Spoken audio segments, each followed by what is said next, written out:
প্রিয় দর্শক, জানিয়ে দেব আমাদের হাতে থাকা সর্বশেষ আপডেট আন্তর্জাতিক বাংলা খবর। চ্যানেলটি সাবস্ক্রাইব করে আমাদের সাথেই থাকুন। শেষ কয়েক ঘন্টায় যা ঘটেছে ভেনেজুয়েলায়। ল্যাটিন আমেরিকার দেশ ভেনেজুয়েলায় গত এক শতাব্দীর মধ্যে সবচেয়ে শক্তিশালী জোড়া ভূমিকম্প আঘাত এনেছে। রিক্টার স্কেলে 7.2 ও 7.5 মাত্রার এই ভূমিকম্পে রাজধানী কারাকাস সহ দেশের বিস্তীর্ণ এলাকায় ব্যাপক ধ্বংসযজ্ঞের ঘটনা ঘটেছে। দেশটির অন্তর্বর্তীকালীন সরকারের তথ্য অনুযায়ী এ পর্যন্ত অন্তত 32 জনের মৃত্যু হয়েছে এবং আহত হয়েছেন 7 শতাধিক মানুষ। ধ্বংসস্তূপের নিচে আরও অনেকে আটকা পড়ে থাকায় প্রাণহানির সংখ্যা বাড়তে পারে বলে আশঙ্কা করা হচ্ছে। ভূমিকম্পের পরপরই ভেনেজুয়েলা উপকূল এবং ক্যারিবীয় অঞ্চলের কয়েকটি দ্বীপে সুনামি সতর্কতা জারি করা হয়। যুক্তরাষ্ট্র ও ব্রিটিশ ভার্জিন দ্বীপপুঞ্জ সতর্কতার আওতায় ছিল, তবে পরে প্রশান্ত মহাসাগরীয় সুনামি সতর্কতা কেন্দ্র জানিয়েছে বড় ধরনের সুনামির ঝুঁকি নেই। এরপর সব সতর্কতা প্রত্যাহার করা হয়। যুক্তরাষ্ট্রের ভূতাত্ত্বিক জরিপ সংস্থা USGS জানিয়েছে স্থানীয় সময় বুধবার সন্ধে 6:04 প্রথম ভূমিকম্পটি আঘাত এনেছে। মাত্র 39 সেকেন্ড পর একই এলাকায় দ্বিতীয় ও আরও শক্তিশালী কম্পন অনুভূত হয়। উৎপত্তিস্থল রাজধানীর বাইরে হলেও কম্পনের তীব্রতা এতটাই বেশি ছিল যে প্রতিবেশী দেশ কলম্বিয়ার রাজধানী বোগোটা পর্যন্ত তা অনুভূত হয়েছে। মূল ভূমিকম্পের পর 20টিরও বেশি আফটার শক রেকর্ড করা হয়েছে। পরিস্থিতি মোকাবিলায় দেশজুড়ে জরুরি অবস্থা ঘোষণা করেছেন অন্তর্বর্তীকালীন প্রেসিডেন্ট ডেলসি রদ্রিগেজ। তিনি জানিয়েছেন মাইকিতিয়া আন্তর্জাতিক বিমানবন্দর মারাত্মকভাবে ক্ষতিগ্রস্ত হওয়ায় সেটি বন্ধ করে দেওয়া হয়েছে। পাশাপাশি মেট্রো, ট্রেন সহ বিভিন্ন গণপরিবহন সাময়িকভাবে স্থগিত রাখা হয়েছে। ক্ষতিগ্রস্ত এলাকার স্কুলগুলোকে অস্থায়ী আশ্রয়কেন্দ্র হিসাবে ব্যবহার করা হচ্ছে। ঐতিহাসিক কারাবোবো যুদ্ধ জয়ের জাতীয় ছুটির দিনে এই দুর্যোগ নেমে আসায় দেশজুড়ে শোকের আবহ তৈরি হয়েছে। USGS বলছে ক্ষতিগ্রস্ত অঞ্চলের অনেক ভবন কাঁচা ইট ও মাটির তৈরি হওয়ায় ধ্বংসের মাত্রা বেশি হয়েছে। সংস্থাটির প্রাথমিক গাণিতিক বিশ্লেষণে বড় ধরনের মানবিক বিপর্যয়ের আশঙ্কা প্রকাশ করা হয়েছে।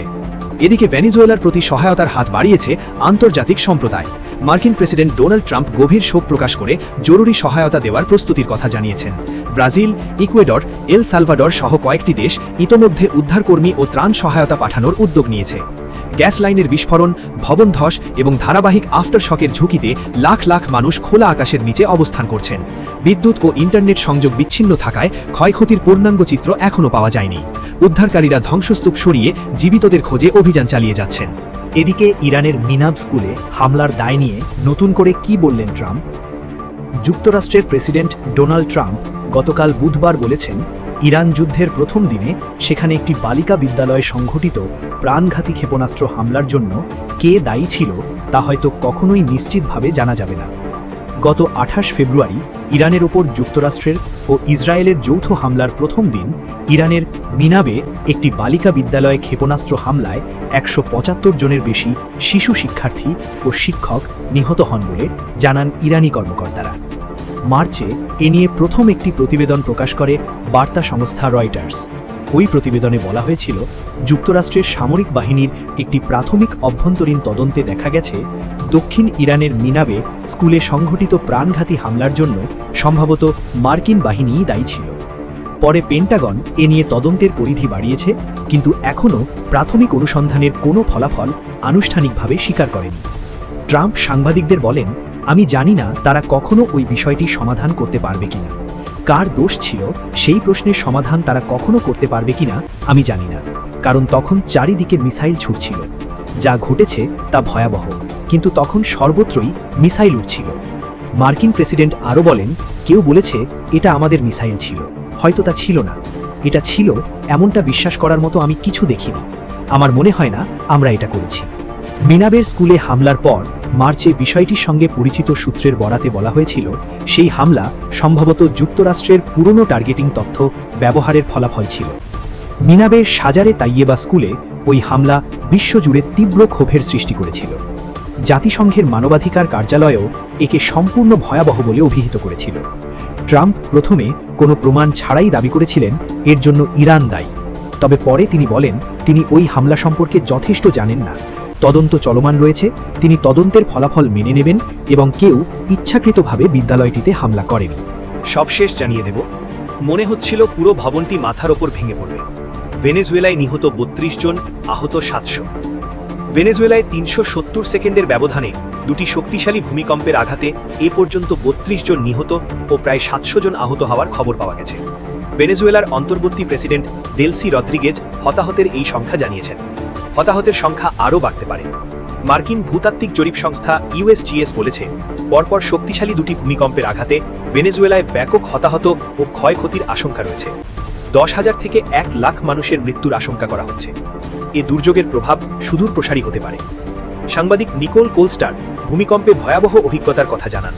তিনি বলেন, আমার জীবনে দেখা সবচেয়ে শক্তিশালী ভূমিকম্প এটা। মনে হচ্ছিল পুরো ভবন মাথার ওপর ভেঙে পড়বে। তিনি বিবিসির মুন্দোতে স্প্যানিশ ভাষার সংবাদ বিভাগ কাজ করেন।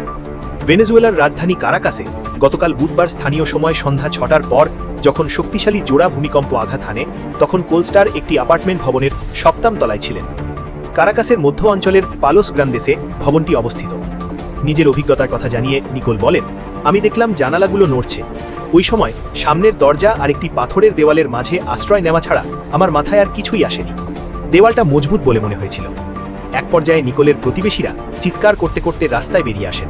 তখন তিনিও ঘরের বাইরে আসেন। কারাকাসের পূর্বাঞ্চলে ছিলেন আরেকজন প্রত্যক্ষদর্শী।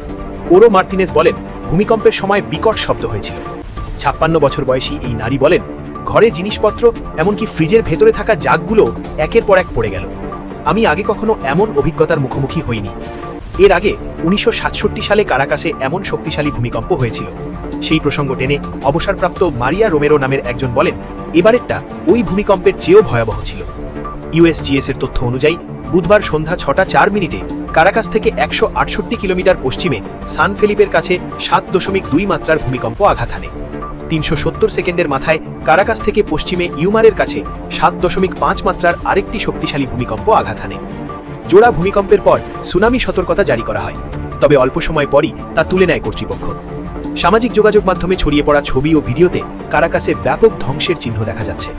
বহু ভবন ধসে পড়েছে। উদ্ধার কার্যক্রম চলছে। হাসপাতালগুলিতে আহত ব্যক্তিরা ভিড় করছেন। কারাকাসের আন্তর্জাতিক বিমানবন্দর বন্ধ রয়েছে। বন্ধ রাখা হয়েছে স্কুল ও রেল সেবা। রাষ্ট্রীয় টেলিভিশনে দেওয়া ভাষণে ভেনেজুয়েলার ভারপ্রাপ্ত প্রেসিডেন্ট দেলসি রদ্রিগেজ দেশে জরুরি অবস্থা ঘোষণা করেছেন। সামাজিক যোগাযোগ মাধ্যমে ছড়িয়ে পড়া ছবি ও ভিডিওতে কারাকাসে ব্যাপক ধ্বংসের চিহ্ন দেখা যাচ্ছে। বহু ভবন ধসে পড়েছে। উদ্ধার কার্যক্রম চলছে। হাসপাতালগুলিতে আহত ব্যক্তিরা ভিড় করছেন। কারাকাসের আন্তর্জাতিক বিমানবন্দর বন্ধ রয়েছে। বন্ধ রাখা হয়েছে স্কুল ও রেল সেবা। রাষ্ট্রীয় টেলিভিশনে দেওয়া ভাষণে ভেনেজুয়েলার ভারপ্রাপ্ত প্রেসিডেন্ট দেলসি রদ্রিগেজ দেশে জরুরি অবস্থা ঘোষণা করেছেন। কারাকাসের পূর্বাঞ্চলের চাকাউর মেয়র গুস্তাভো দুকে সংবাদ মাধ্যমকে বলেন, এখানে 2টি স্থাপনা ভেঙে পড়েছে। প্রাথমিকভাবে 3 জন নিহত ও 16 জন আহত হওয়ার খবর পাওয়া গেছে।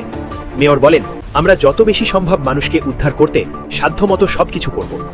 ভেনেজুয়েলার স্বরাষ্ট্রমন্ত্রী দিওসদাদো কাবেলো রাষ্ট্রীয় টেলিভিশনে বলেন, আমাদের অনেক ভবন ও বাড়িঘর ধসে পড়েছে।